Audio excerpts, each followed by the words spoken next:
lot.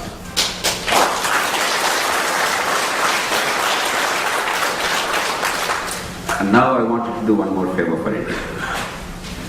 You are recognized not as Telugus or Tamils, Northerners or Southerners, Hindus or Muslims, Kammas or Reddis. You are recognized only by one identity, you are Indians. Everywhere in the world you are respected because you are Indian.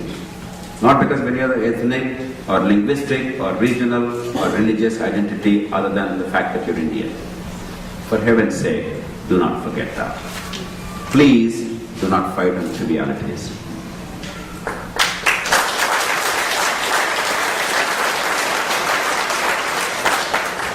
Because if there is one complaint I have against the non-resident Indians, it is this. Some of them, a few of them, because they are so divorced from the consequences of their actions, their thoughts and their words, they tend to become sometimes extremely irresponsible. On religion, on caste, on region, on language, extreme positions are taken. The world is about reconciliation.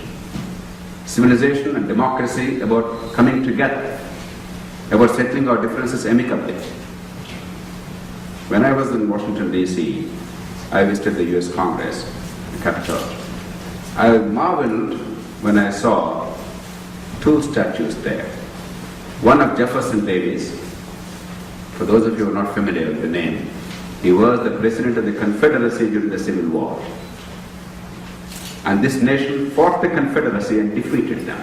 10% of the American able-bodied males died in that Civil War. And the leader of the Confederacy is honored in the U.S. Congress. The second was the vice president of the Confederacy, a man called Stevens. That is the art of reconciliation. That is the art of bringing about harmony in a diverse society. That's the art we should learn. We may differ on issues, but we all are for the same goal. It's the path that we are debating, we are discussing, we are disputing. We should argue with reason, with civility, with dignity. A democracy ultimately will never survive unless citizens have civility, unless we become responsible, unless we become self-reliant, and unless we are willing to set aside a part of the gratification that we want, self-gratification, for the larger good.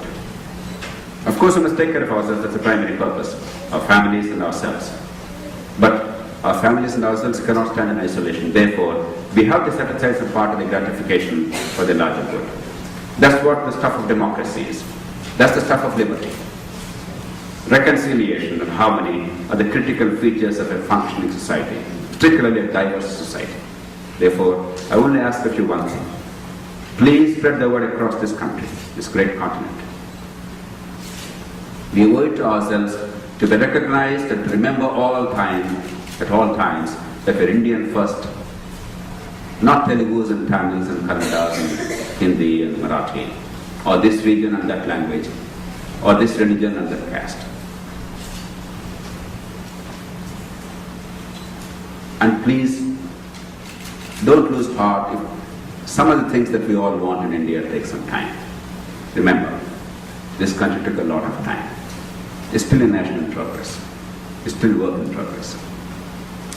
Luckily, we can do it faster if we all put our heads together, because we have the technology, we have the resources. We don't require 100 years. We can do it in 10 years.